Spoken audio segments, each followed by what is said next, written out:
کرنا چاہتا ہوں آپ سے آپ سب کے سامنے یہ جو میں آپ سے بات چیت کر رہا ہوں کہ جو پوسٹ مارٹم رپورٹ کے اندر جو چیزیں آئی ہیں، ڈاکٹر صاحبہ کا یہ شعبہ ہے، تو یہ پوسٹ مارٹم رپورٹ سے پہلے تو آپ کو یہ بتائیں کہ ایک کارکن اسپیشل چائلڈ جو کہ میرے خیال میں اس نے زندگی میں کسی کو نقصان نہیں پہنچایا، اس کی ویڈیوز چل رہی ہیں سوشل میڈیا کے اوپر، اس سے جو کیا گیا، پہلے میں یہ چاہتا ہوں کہ ڈاکٹر صاحبہ آپ کو پوسٹ مارٹم رپورٹ سے بتائیں کہ اسے ہوا کیا؟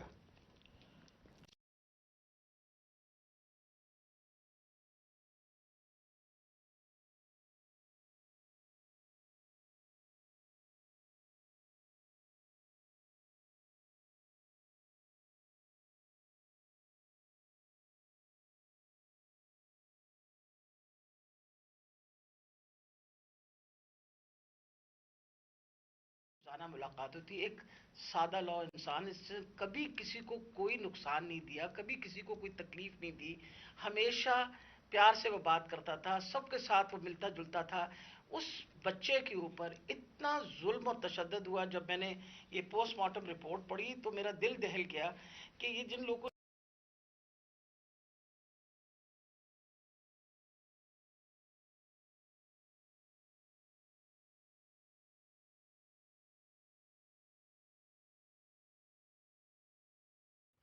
یعنی ایک انسان کو 26 انجریز، 26 تشدد کے نشانات تھے اس کے جسم کے اوپر۔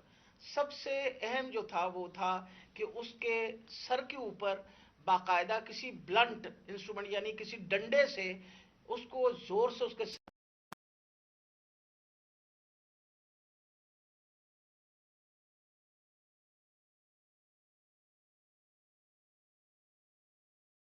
ساتھ اس کے جو جسم کے اوپر انہوں نے تشدد کیا، خاص طور پہ پیٹ کے ایریا میں، تو اس کی وجہ سے اس کی تلی اور اس کا جو جگر تھا وہ بھی پھٹ گیا، اور اس کی وجہ سے انٹرنل ہیمریج شروع ہو گئی،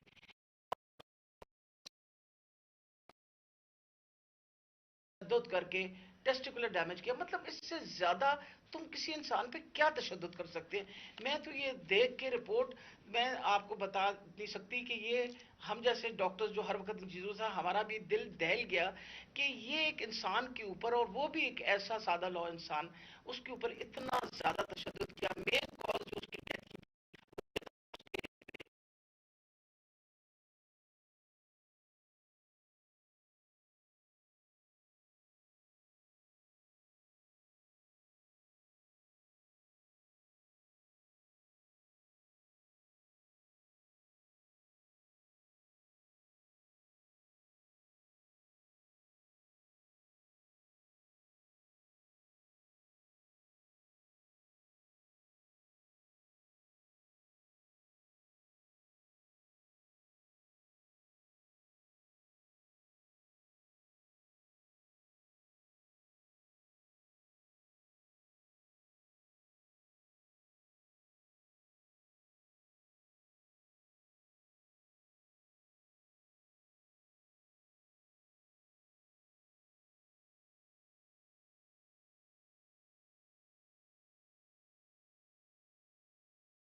کہتے ہیں کیونکہ جب وہ ظلم کا مقابلہ نہیں کرتا تو حضرت علی کا قول ہے کہ کفر کا نظام چل جائے گا، ظلم کا نظام نہیں چل سکتا۔ یہ ہمارے نظام کے اوپر یہ جو ڈاکٹر صاحبہ نے ابھی پڑھ کے سنایا ہے، میں آپ کو یہ یقین دلاتا ہوں کہ یہ سب آپ سمجھ لیں، اگر ایک قوم اس کے اوپر اپنی آواز بلند نہیں کرے گی، اور جو کمزور ترین جہاد ہے کہ زبان سے اس کے خلاف نہیں بولے گی، تو یہ قوم کو جینے کا حق نہیں دیتا اللہ۔ وہ قرآن میں کہتا ہے کہ میری زمین پہ نکل کے دیکھو کتنی قومیں میں نے تباہ کی جو میرے حکم پہ نہیں چلی. ہم تباہی کا راستہ ہے یہ ہمارا. یہ جو پاکستان سے ہو رہا ہے، میں نے ہوتا ہوگا دہشت گردوں سے، شاید ملک کے غداروں سے، اس طرح کی چیزیں ہوتی ہوں. میں نے اپنی زندگی میں کبھی اس طرح کے واقعہ نہیں دیکھے کہ پہلے ایک کارکن ہے، پھر وہ اسپیشل چائلڈ ہے، اور پھر وہ کوئی کسی قسم کا زندگی میں اس نے کسی سے لڑائی تک نہیں کی، اس سے یہ تشدد کیا جائے. اور تشدد کیا کیا؟ سر بھی اس کا، انہوں نے کہا کہ اندر سے خون نکلنا شروع ہو گیا. اس کا جو جگر ہے اور جو اس کی جو پتا ہے، اس کو انہوں نے اس طرح مارا بے دردی سے، وہ اندر سے خون نکلنا شروع ہو گیا. لیکن اس کے پرائیویٹ پارٹس، یعنی اس کے اوپر تشدد کیا ہوا. میں ایک اور قرآن کی آیت ہے، اللہ کہتا ہے کہ انسان کو کہ میں نے تمہیں اشرف المخلوقات بنایا، سب سے عظیم مخلوق، جو انسان کا درجہ فرشتوں سے بھی اوپر چلا جاتا ہے. اگر انسان اللہ کے حکم پہ چلے وہ فرشتوں سے اوپر چلا جاتا ہے. لیکن وہی قرآن میں لکھا ہے وہ جب وہ گرتا ہے وہ جانوروں سے بھی نیچے چلا جاتا ہے. جانور بھی یہ نہ کریں. اور یہ جو ہمارے اوپر جب سے میں یہ دیکھا ہے، ایک آدمی جب سے آیا ہے اس کو ایک پوزیشن پہ لگایا ہے، میں نام نہیں لیتا کیونکہ پھر سینسر ہو جائے گا، اس کو بھی پتا ہے، قوم کو بھی پتا ہے وہ کون ہے. جو اس نے ظلم کرنا شروع کیا سیاسی کارکنوں پہ، ایکسپرٹیز تھی اس کی کاؤنٹر ٹیررزم، دہشت گردوں سے کچھ کرتا تھا. لیکن میں سوچتا ہوں کہ وہ دہشت گردوں سے بھی یہ جو کرتا ہوگا یا جن کے اوپر شک ہوگا کرتا ہوگا، تو وہ کتنی نفرت پھیلی ہوگی ان علاقوں کے اندر. تو یہ جب سے وہ آیا، پہلے ہم نے شہباز گل کا، پہلے ہم مانے ہی نہ کہ شہباز گل سے یہ ہوا. وہ شہباز گل ابھی تک ٹھیک نہیں ہوا. جو انہوں نے اس کے اوپر تشدد کیا ہے، ایک یونیورسٹی پروفیسر پاکستان آتا ہے، چھوڑ کے ملک کے لیے ایک خواب دیکھ کے آتا ہے، اس کو جو انہوں نے ننگا کر کے جو اس کے اوپر تشدد کیا وہ ابھی تک ٹھیک نہیں ہے. کون سا وہ دہشت گرد تھا؟ پھر اعظم سواتی سے جو کیا انہوں نے. یعنی ہم اگر قوم یہ چیزیں بھول جائیں گی، ایک دن آپ کا بھی وقت آ جائے گا.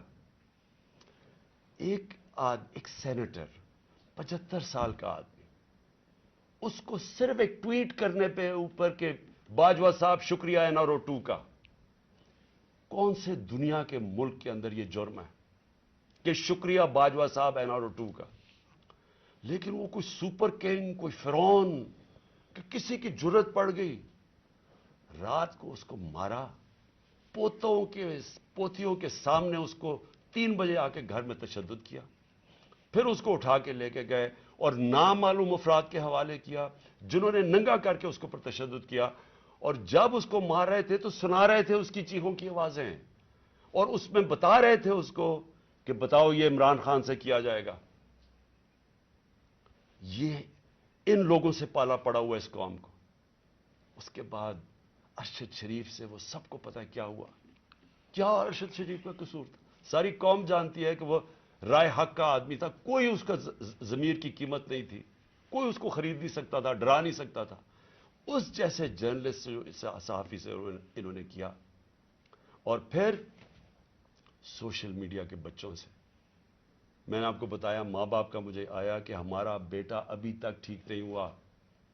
کوئی ٹویٹ کرنے پہ اس کو اٹھا کے لے گئے، 2 دن اس کو رکھ کے یہ ننگا کر کے مارا. وہ کہتے ابھی تک وہ ذہنی طور پر ٹھیک نہیں ہوا. کتنے سوشل میڈیا کے بچوں نے مجھے یہ بتایا کہ انہوں نے ٹویٹس کے اوپر اٹھا کے لے گئے ان کو. دہشت کہ کیسے کسی طرح ہم ان کو بھیڑ بکریوں کی طرح بنا دیں، خوف اتنا پھیلا دیں کہ ان کو غلام بنا دیں. اور پھر صحافیوں کے اوپر ان کو ذلیل کرنا، ان کو یعنی عمران ریاض کو پکڑ کے اس کو جیل میں 4 چھوٹے سے کمرے میں بند کر دیا، گندے سے کمرے میں. اس کو سمیع ابراہیم جیسے صحافی کو اس کو جا کے ذلیل کرنے کو، ایاز امیر دانشور اس سے جو کیا ہے. جمیل فاروقی کو اٹھا کے وہ بتا رہا ہے ننگا کر کے، اس کو ننگا کرنے کا شوق ہے. سائیکوپیتھ ہے، میں آپ کو بتا رہا ہوں، نارمل آدمی اس طرح نہیں کرتے. یہ کوئی پرابلم ہے، کوئی ذہن کے اندر ذہنی مریض ہے. جو اس طرح کا تشدد کر سکتا ہے. اور یہ جو ہوا ہے, اب یہ ذرا کہانی سنیں, تھا کیا. الیکشن اناؤنس ہے 30 اپریل کو. میں بار بار کہہ رہا ہوں کہ جب الیکشن اناؤنس ہو گیا تو ایک پارٹی نے اپنی لانچ کرنی تھی کیمپین. آگے دن تھوڑے سے ہیں, روٹ اپروو ہوتا ہے, ڈاکٹر صاحبہ کو پتا ہے, ان کسے طے ہوتا ہے, اچھا اس روٹ پہ جانا ہے. ان کو کہتے ہیں جی تھوڑا سا آپ کو دہشت گردی کا خطرہ ہے, آپ کو دھیان رکھنا پڑے گا, تو دھیان رکھیں. ہمارے ادھر سے روٹ اپروو ہوتی ہے کہ یہ روٹ ہے, آپ کو فکر نہ کریں, اس روٹ پہ آپ نکل جائیں. سب کچھ طے ہو گیا, لوگوں کو بلا لیا, ریلیز آ رہی ہیں, جناب ہم نے اپنی لانچ کرنی ہے کیمپین. ایک دم صبح نہ پتا نہ کچھ ہوا, ایک دم پولیس پہنچ گئی, ناکے لگ گئے. پھر یہ نہیں انہوں نے کیا, ڈاکٹر صاحب یہ گواہ ہیں, یہ تو اپنی طرف سے آ رہے تھے ایک ریلی لے کے, آگے ناکا نہ انہوں چپ کر کے کھڑے ہیں وہاں. ان کے اوپر واٹر کینن شروع ہو گئی, پھر آگے گاڑیاں توڑنی شروع ہو گئے, ان کے اوپر چارج کر دیا, لوگوں کو مارنا پیٹنا شروع کر دیا. ساری ویڈیوز ہیں, گاڑیاں توڑ رہے ہیں آ کے. اور پورا پلان بنا ہوا تھا کہ اس دن انہوں نے اور لاشیں گرانی تھی. ہماری یہ آرڈر کر رہے ہیں ان کے لوگ کہ مارو ان کو یہ کرو, لاشیں گراؤ, کوئی فکر نہیں پڑتا, کیونکہ پلان کچھ اور تھا. پلان یہ تھا کہ الیکشن سے نکلنا, اور دوسرا عمران خان کے اوپر یہ ڈالنا, یہ اور یہ ڈال دیا بیچارے. ضلع شاہ کا کیس 302 میرے اوپر قتل کا کیس ڈال دیا کہ میں نے اس کو قتل کیا. یعنی اگر ان بیوقوفوں میں عقل ہو, ایک تو عقل کی بڑی کمی ہے اس وقت, پتہ نہیں کون ان کو ایڈوائز کر رہا ہے. آپ مارتے ہیں, ساری قوم دیکھ رہی ہو, پھر میں اپنے اس اور قتل کسے کروں گا, ضلع شاہ کو. یعنی جس طرح میں نے بڑے زندگی میں قتل کیے ہیں, اور جس طرح 26 سال میں ہم نے بڑے کے لوگوں کو قتل کروایا, ساری ہماری پرامن رہی ہیں. اور ڈاکٹر صاحب گواہ ہیں, ان کی گاڑی پھر توڑی گئی, وہاں بیٹھے ہوئے ان کے اوپر اٹیک کر دیا. تو ان کا پلان تھا ایک لوگوں کو مارنا, الیکشن سے نکلنا, تصادم کرنا, اور دوسرا اس دن پورا پلان بنا تو اٹھا کے مجھے بلوچستان لے کے جانا تھا. یہ پلان تھا. اب میں اپنی قوم کے سامنے 2-3 چیزیں رکھنا چاہتا ہوں. دیکھیں, اس وقت بدترین قسم کا مارشل لاء سے بھی بری سختی آئی ہوئی ہے ہمارے اوپر تو آئی ہوئی ہے. وہ دوسرے جو مرضی کرتے پھریں, پولیس اسکورٹ ان کے ٹیکس پیئر کے پیسے پہ وہ اپنی کیمپین کر رہی ہے, کوئی پوچھنے والا نہیں ہے, بلکہ پوری مدد کی جا رہی ہے. وہ اور بات ہے کہ لوگ نہیں آ رہے, لیکن ان کی پوری مدد. اور یہاں الیکشن شیڈیول کے بعد بھی کیمپین کے اوپر پابندیاں, ہمارے لوگوں کے اوپر کیسز, کتنے لوگ ابھی جیل میں ہیں, کتنے لوگوں کے, میرے اوپر اب 80 تقریباً کیس ہو گئے ہیں. کوشش ہے کہ کسی طرح ہم کیمپین سے نکل جائیں, اور ساری کوشش یہ ہے کہ اتنا خوف پھیلا دیا جائے کہ کسی طرح ان چوروں کو پھر سے جتا دیا جائے. میرا سوال اب یہ ہے, شعیب شیخ کو پکڑ لیا کل, اس کا کیا قصور تھا؟ بول کا کیا قصور ہے؟ قصور یہ ہے کہ وہ ہمیں کوریج دیتا ہے. قصور یہ ہے کہ وہ جو کنٹرول چینلز ان کے ہاتھ میں ہیں, جن کو پیسہ بھی چل رہا ہے اور جن کو کنٹرول کیا ہوا ہے, ان میں سے بلیک آؤٹ ہو گیا. تو جو 1-2 چینلز ہمیں دکھاتی ہیں, 3-4 چینلز, ان کو تو کسی طرح بند کیا جائے. اس کا قصور یہ تھا, اور میں اس کو آج خراج تحسین پیش کرتا ہوں. اس نے مجھے بتایا کتنے کیسز اس کے اوپر کر رہے ہیں, کتنا پریشر ڈال رہے ہیں کہ کسی طرح عمران خان کی کوریج ختم کرو. اور اس کو کل پکڑ کے جیل میں ڈال دیا. ARY کو کل بند کر دیا. بند کس چیز کے اوپر کرا, ابھی تک یہ بھی نہیں ہمیں پتا بند کس پہ کیا ہے. بس عمران خان کی کوریج نہیں دے رہی. پیمرا کا کل ان کو عدالت نے کہا کہ پیمرا کو کہ میرے اوپر سے بین اٹھاؤ. کل ٹیلی فون کر کے لائیو تقریر انہوں نے کرنے نہیں دی. اور یہ الیکشن کا چند مہینے, ہفتے رہ گئے ہیں. الیکشن کے مہینے میں ان کو ٹیلی فون کر کے میری تقریر نہیں کرنے دی. اب یہ کون اتنا طاقتور ہے کہ ہائی کورٹ کے فیصلے کے باوجود وہ حکم کرتا ہے کہ جناب عمران خان کو نہیں دکھانا, اور وہ نہیں دکھاتے؟ کون اتنا طاقتور؟ پھر ایک اور ڈرامہ ہو رہا ہے. ضلع شاہ کے باپ کو پہنچ گئے ہیں سارے, یہ پولیس پہنچ گئی اس کے گھر, پتہ نہیں اسے کیا ہو رہا ہے. زور یہ لگایا جا رہا ہے کہ کسی طرح کیس پیچھے ہٹے. جب سب کو ضلع شاہ کے والد نے بتایا کہ کل کیا ہوا ہے, آئی وٹنسز ہیں, انہوں نے دیکھا اس کو اس پولیس وین کے اندر,